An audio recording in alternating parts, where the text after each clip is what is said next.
एक प्रश्नकर्ता महोदय का अतिशय सुंदर प्रश्न है और ये प्रश्न हमारे पास कई बार आया है और इस पर हम पहले भी उत्तर दे चुके हैं और आते ही रहते हैं, और फिर भी कई भक्तों, कई मनुष्यों, कई लोगों के मन में ये प्रश्न बना रहता है। तो प्रश्नकर्ता महोदय का प्रश्न है कि क्या भगवान हमारे प्रारब्ध को काट सकते हैं? भगवान से उनका संबंध हम समझ गए, उनका मतलब ये हो सकता है कि भगवान क्योंकि सर्वसमर्थ हैं, तो वे ज्ञानी अवश्य हैं, जानकार तो हैं। उनके प्रश्न से ही लग रहा है क्या भगवान काट सकते हैं? क्योंकि सामर्थ्यशाली हैं तो वे कुछ भी कर सकते हैं। तो क्या वे हमारे कर्म, प्रारब्ध, भाग्य को काट सकते हैं, बदल सकते हैं, उस पर काट छांट कर सकते हैं अथवा नहीं? इस पर कुछ प्रकाश डालिए। तो देखिए, जब आपने भगवान शब्द कह दिया तो भगवान शब्द अपने आप में पूर्ण समर्थ है और 6 भग से जो युक्त हो वह भगवान होता है। और कर्तुम मकर्तुम मन्यता कर्तुम समर्थ प्रभु, जो सब कुछ करे, जो सब कुछ करने में समर्थ हो, जो कुछ असंभव को संभव, संभव को असंभव कर दे और जो चाहे बिल्कुल विपरीत कर दे, उल्टा, जो कोई सोच नहीं सकता, उसको भगवान कहते हैं।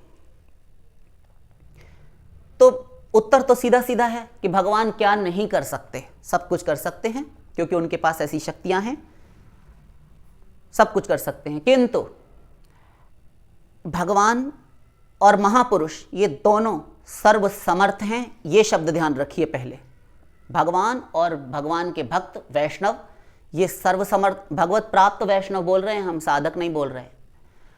महापुरुष जिन्होंने भगवत लाभ कर लिया है, भगवत प्राप्ति हो चुकी है, तो 8 गुण उनके अंदर भगवान उठाकर रख देते हैं वेद के अनुसार। अपरिता पापमा विजरो विमृत्युर विशोको विजिगत्सो अपिपासा सत्य कामा सत्य संकल्पा, ये 8 गुण पूरे ले लो। उद्धव से भी कहते हैं भागवत में कि उद्धव, मेरे सारी शक्तियां, मेरी सारी सिद्धियां मेरे भक्तों के पास रहती हैं। आंशिक रूप से नहीं कहा, सारी। योगियों में तो 18 प्रकार की, 8 प्रकार की अष्ट सिद्धि नवनिधि के दाता आप सुनते हैं, और 18 प्रकार की, और कुल मिलाकर 23 प्रकार की सिद्धि, हद से हद, बहुत से बहुत रहती है योगियों में, सिद्धों में। भक्त के पास भगवान की अनंत सिद्धियां, शक्तियां होती हैं, क्योंकि योग माया की शक्ति है तो सारी सिद्धियां वहां पानी भरती हैं।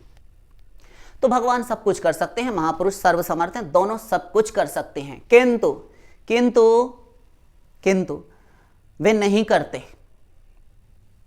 क्यों? इसलिए नहीं करते क्योंकि देखिए, पहले एक भगवान से ही ले लेते हैं। श्री कृष्ण, अहम आदिर ही देवा नाम, मैं ही देवताओं का आदि कारण हूं, गीता। मैं सब कुछ, यानी यो विशिष्येत सोऽस्म्य हम, सब कुछ मैं ही हूं, पहले भी मैं था, भूत भविष्य वर्तमान में मैं ही बचा रहूंगा। तो सर्वसमर्थ प्रभु हैं वे। श्री कृष्ण परिपूर्ण पुरुषोत्तमोत्तम भगवान जन्म ले रहे हैं तो कहां ले रहे हैं? जेल में। कम से कम हॉस्पिटल में भी हुए होते तो समझ आता। जन्म ही उनका इतना दुखदायी घड़ी में, और उनके माता पिता महापुरुष देवकी वसुदेव, पूर्व जन्म में ही महापुरुष पृष्णि और सुतपा, महापुरुषों की ये गति जेल में। पूज्य भाई श्री भी जेल में रहे, नजरबंदी करके उनको रखा गया था कई महीने, और वहीं से भाई श्री का नाम प्रारंभ हुआ। तो ये महापुरुषों की दशा। बहुत सारे महापुरुष हैं, सबका कष्ट आप जानते हैं। माधवदास बाबा हो गए, तमाम भक्त हैं, किसको कष्ट नहीं मिला? मीरा जी, तुलसीदास जी, इनको अपशकुनी कहा जाता था। तब इनको गुरु ने शरण दी कि मैं हूं तेरा। नर हरिदास जी ने, प्रहलाद, ध्रुव, सब ने कष्ट। कितने भक्तों के नाम लें? तो जल्दी जल्दी समझ लीजिए। श्री कृष्ण जेल में जन्मे, कहां पर पले बढ़े, और वहां पर भी मृत्यु। 6वें दिन ही पूतना आ गई। 6 के दिन पूतना, शकटासुर, तृणावर्त, प्रलंबासुर, कितने असुर नहीं भेजे, सब कष्ट ही कष्ट। जीवन भर भागते रहे, अपने स्त्री बच्चों को छोड़कर द्वारका, अपने भाई बंधुओं को छोड़कर, स्वजनों को छोड़कर, दोनों प्रकार के माता पिताओं को छोड़कर, देवकी वसुदेव और नंद यशोदा, और प्रेम की ध्वजा स्वरूपा महाभाग्यवती ब्रज गोपियों को छोड़कर, जिनके समान प्रिय मुझे कुछ है ही नहीं, उनको भी छोड़कर पांडवों के यहाँ निवास कर रहे हैं। और वहां पर भी सुख चैन से कहाँ है? अर्जुन तो खर्राटे भरकर सो रहे हैं, अर्जुन के पैर दबा रहे हैं। अश्व चिकित्सा कर रहे हैं, दिन रात घायल होते हैं अश्व अस्त्र शस्त्रों से समर क्षेत्र में, उनकी परिचर्या कर रहे हैं। महाभारत में चैप्टर है, आप पढ़ सकते हैं। कहाँ सुख मिला भगवान को, और स्वयं उन पर भी अस्त्र शस्त्र बरसाए जा रहे हैं, स्वयं भी उनका कवच इत्यादि फट जाता है, लहूलुहान हो रहे हैं, भीष्म ने तक तक कर बाण मारे उनको, सब कुछ सहते हैं, कष्ट में जीवन गया। लास्ट में बाण चरण के तलवे में लगा और इस प्रकार से उन्होंने लीला संवरण की, शरीर नहीं त्यागा। पागल हैं, पागल अपराधी हैं वे भगवत चरणों में, जो कहते हैं श्री कृष्ण की मृत्यु हुई, गधे हैं वो लोग। तो कष्ट, राघवेंद्र सरकार को ले लीजिए, श्री राम को, महालक्ष्मी साक्षात, जिनकी जासु कृपा कठाच्छ सुर, चाहत चितई न सोई, राम पदार बिंद रति, करति स्वभाव ही खोई। उत्तरकांड, जिनकी कृपा कटाक्ष को, कृपा कौर को देवता चाहते हैं, वे महालक्ष्मी स्वरूपा सीता जी। यद्यपि घर सेवक सेवकिनी, यद्यपि घर पे दास दासियां भरी पड़ी थीं खचाखच, किंतु पति की सेवा स्वयं करती हैं सीता जी। किस प्रकार भोजन इत्यादि करना, राम जी आए तो उनकी जूतियां पनहियां उतारती हैं, स्वयं अपनी चुनरी से पोंछती हैं, चरण पकड़कर शैया पर रखती हैं, क्या क्या नहीं करती, एक सती शिरोमणि सीता जी। वे सीता महालक्ष्मी जीवन भर कष्ट वनवास में, फिर आकर राम घर में रहे, वे वनवास पे चली गई वाल्मीकि रामायण अनुसार। कष्ट, राम कंटका किरण झाड़ झंखाड़ वाले मार्ग पर दिन रात मारधाड़ यही सब करते चले जा रहे हैं। कहाँ काटा उन्होंने, इनका प्रारब्ध था, इनका कर्म था, इनका भाग्य था। इन्होंने कौन से कर्म किए जो इनको भाग्य भोगना पड़ा। महापुरुषों का भगवान का भाग्य नहीं होता, वे हमारे लिए आते हैं।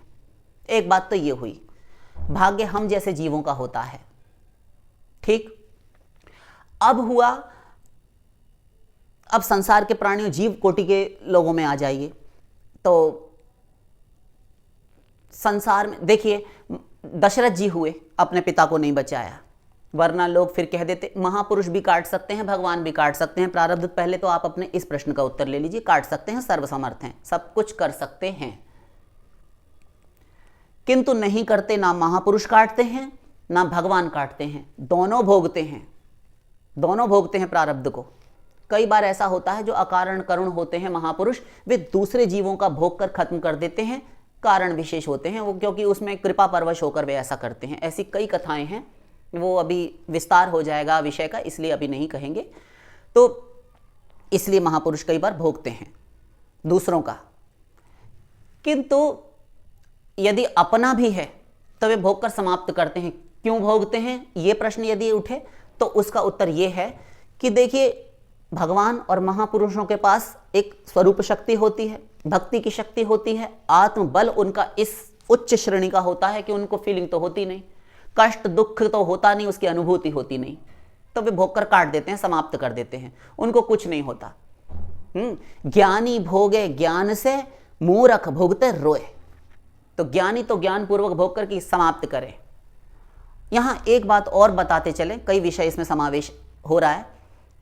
जिनको बहुत शीघ्र, एक एक शब्द पर ध्यान दीजिए, जिनको बहुत शीघ्र भगवत प्राप्ति की प्रबल उत्कंठा थी, जिनको प्रबल परम व्याकुलता थी भगवान के प्रेम प्राप्त करने की, भगवत दर्शन की, उन महापुरुषों ने क्या किया, उन्होंने अपने शरीर को, भगवत प्राप्ति के बाद की बता रहे हैं, उन्होंने अपने 50 शरीर बनाए, क्योंकि योग माया की शक्ति आ जाती है ना भगवत प्राप्ति के बाद। तो उन्होंने 50 शरीर बनाए, 50 शरीरों से जो उनका 50 वर्ष का प्रारब्ध था, जो भोगना था कष्ट, 50 वर्ष जीवित रहकर उन्होंने 50 शरीर से भोग लिया 1 वर्ष के अंदर अथवा 1 मास में। इस प्रकार भोग कर समाप्त कर देते हैं, ये महापुरुषों की शक्ति होती है। किंतु भोगते हैं, भोगते हैं, हंसकर भोगते हैं। और भगवान, वे तो आपने अभी चित्रित हमने कर ही दिया किस प्रकार से भोग रहे हैं। निंदाएं गालियां क्या नहीं सहते, सब गालियां देते हैं भगवान को भी अद्यावधि। भगवान ने ऐसा कर दिया, क्या किया हमारे लिए, हमारे भाग खराब कर दिए। अच्छा जो किया, जब सुख था तो वो हमारे कारण था, और जब दुख आया तो भगवान करता है। तो भोगते हैं वे। और अपने शरणागत भक्त जो होते हैं, शरणागत भक्त, अपने आश्रित भक्त, उनका भगवान काट सकते हैं, काट देते हैं, किंतु भक्त कहते हैं नहीं प्रभु रुक जाइए, हम आपसे कुछ नहीं चाहते। विपदा संतु न शश्वत तत्र तत्र जगत गुरो, भवतो दर्शनम यत्स्यादा पुनर्भव दर्शनम। कुंती भगवान जब युद्ध समाप्त हो गया, शांति का साम्राज्य स्थापित हो गया, विश्व भारतीय युद्ध समाप्त, भगवान रथ पर चढ़े तो चढ़ते हुए एक चरण नीचे एक चरण रथ पर, तो कुंती ने चरण पकड़ लिया। आज बुआ ने, अपनी हिंदू संस्कृति में बुआ चरण नहीं छूती, इनको गरुड़ पुराण अन्य अन्य शास्त्रों में माँ माना है, बुआ को, मौसी को, इन सबको। ये 8 प्रकार की माताएं होती हैं, अपनी जन्मदात्री से लेकर शेष। तो आज कुंती ने चरण पकड़ लिए, प्रभु भागवत बोल रहे हैं हम, तो मुझे दुख पर दुख दे दीजिए। क्यों बुआ, ऐसा क्यों कह रही हैं? भगवान उतर पड़े, एक चरण था वो भी उतार लिया और खड़े हो गए पकड़कर कंधों से माता को, अपनी कुंती बुआ को। कहते हैं क्या हुआ? तो कहती हैं संसार की ये रीत है कि जब दुख आता है तो सब साथ छोड़ देते हैं और जब सुख आता है तो सब साथ रहते हैं। तुम जब दुख थे, बार बार लाक्षाग्रह इत्यादि न जाने किस किस प्रकार से मेरे पुत्रों को मारने की प्लानिंग की गई, षड्यंत्र किए गए, तुमने साथ नहीं छोड़ा। सुख आ गया, उत्तरा के गर्भ की, परीक्षित की भी रक्षा कर ली, अब तुम जाना चाहते हो। तो मैं चाहती हूं यदि तुम दुख में ही साथ रहते हो तो मैं तुमसे झोली फैलाकर मांगती हूं कि तुम मुझे दुख ही दुख दे दो। सुख के माथे सिल परे जो नाम ही ते जाए, बलिहारी हो वा दुख की जो पल पल नाम रटाए। ऐसे सुख के सिर पर मैं सिल, कोई शिला पाषाण, एक शिलाखंड उठाकर मार दूंगी। एक संत ऐसा कहते हैं, जो नाम ही ते जाए, जो सुख मिले तो तुम्हें हम भूल जाएं, तुम्हारा नाम हम छोड़ बैठें।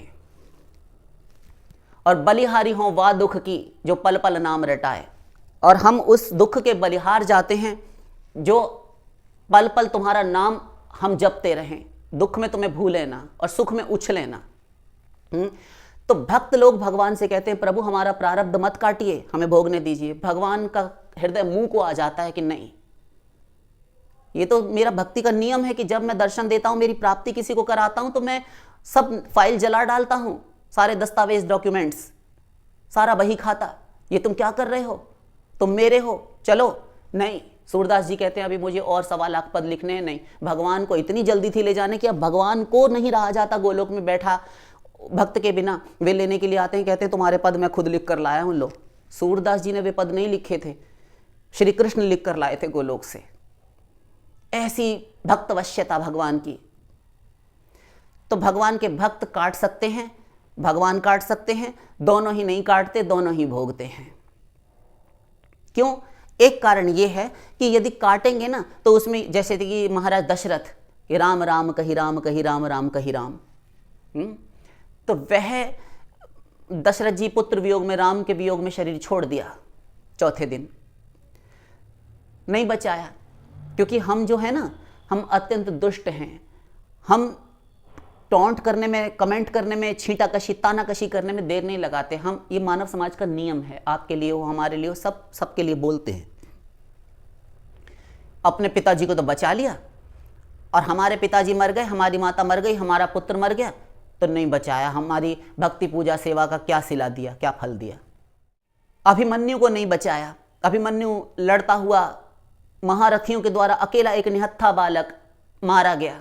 श्री कृष्ण का भांजा होते हुए, सुभद्रा जी का पुत्र होते हुए, अर्जुन का पुत्र होते हुए भगवान ने नहीं बचाया। संकल्प मात्र से सब कर सकते थे, क्या नहीं कर सकते थे? नहीं बचाया, भोगना पड़ेगा। तो भगवान कभी भी हस्तक्षेप नहीं करते। अपने कष्ट तो काट लिए, अपने स्वजन संबंधी थे ना वो, इसलिए काट लिए। हमारी बारी पे ऐसा करने लगे, भगवान ऐसा नहीं करते। तो भगवान सारे प्रारब्ध कर्मों को काट सकते हैं, कर्म बंधनों को छिन्न भिन्न कर सकते हैं। महापुरुष कर्मों से, त्रिगुणों से, त्रिकर्मों से परे होते हैं, फिर भी वे भोगते हैं शिक्षा देने के लिए। शंकराचार्य जी देखो, उनको पाइल्स था, भगंदर नामक एक रोग होता है, बड़ा भयंकर होता है। शौच के लिए जब हमने ऐसा सुना है, बहुत ढंग से सुना है, ऐसा नहीं कि केवल उड़ता उड़ता सुना है। तो आदि जगतगुरु श्री मत शंकराचार्य जी, भगवान शंकर जब जाते थे शौच के लिए तो उनको अत्यंत मर्म वेदना होती थी। और भी अनेक तांत्रिक ने उन पर प्रयोग किए जब उन्होंने सौंदर्य लहरी आदि की रचना की। तो सब कष्ट भोगते हैं। ये हमें दिखाते हैं कि दूसरा एक कारण हम जैसे प्राणियों को शिक्षा देने के लिए, देखो कि हम इतना भजन करते हैं, हम भगवत प्राप्त हुए बैठे हैं, किंतु फिर भी ये दशा है। तुम अपना होश में रहना, होश संभाल लेना कि ये हम मक्कारी तुमने की तो तुम्हारी क्या दुर्दशा होगी, तुम्हारी हवाइयां उड़ जाएंगी और तुम्हारे पास वो बल नहीं कि तुम सहन कर सको। ये हम ही हैं, इसलिए करके दिखाते हैं। उन गुरुओं को, उन वैष्णवों को, उन महाभागवत जनों को ये सहते हुए देखकर हम जीवित हैं कि उनका भी तो हो रहा है, तो हमको एक बल मिलता है। और जो दुष्ट हैं वे निंदाएं करते हैं कि ऐसे ही भगत होते तो ऐसा कष्ट ना होता। काट नहीं लेते अपने प्रारब्ध, अपना रोग, अपनी समस्याएं जितने भी कष्ट लगे हुए सांसारिक, हम ऐसे छीटाकशी करते हैं उन पर टिप्पणियां। अब अंतिम जल्दी जल्दी बोलते चले। देखिए, एक नियम है, अवश्यमेव भोक्तव्यम कृतम कर्म शुभाशुभम। अपने किए हुए कर्मों का शुभ अशुभ मिश्रित सभी कर्मों को उनका फल अवश्य भोगना पड़ेगा। दुर्गा कहती हैं ब्रह्मवैवर्त पुराण में, ना भुक्तम क्षीयते कर्म कल्प कोटि शतैरपि। ये श्लोक 4 खंडों में 4 बार दिया है, पुनरावृत्ति करके हम भूल जाते हैं, इसलिए होश में रहें।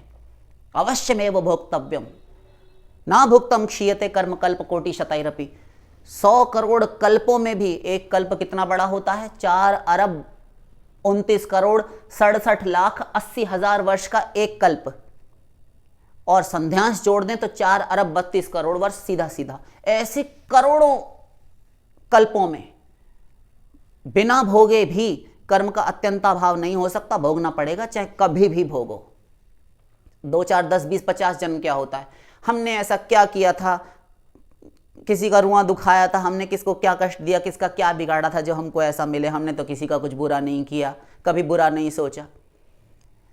आप नित्यता की दृष्टि से जीवात्मा हैं और इस माया से युक्त होकर, माया के अंडर में वश में होकर अनंत जन्म ले चुके हैं। किस जन्म की बात आप कर रहे हैं? इसी जन्म की या पूर्व जन्मों की? अजी वो किसने देखा है? भगवान तो है साक्षी, उनके पास फाइल दर्ज है। जब वे अपना और भक्तों का भी काटना चाहते हैं काट सकते हैं, नहीं काटते, भक्त नहीं काटने देते, तो फिर आप कहाँ हैं?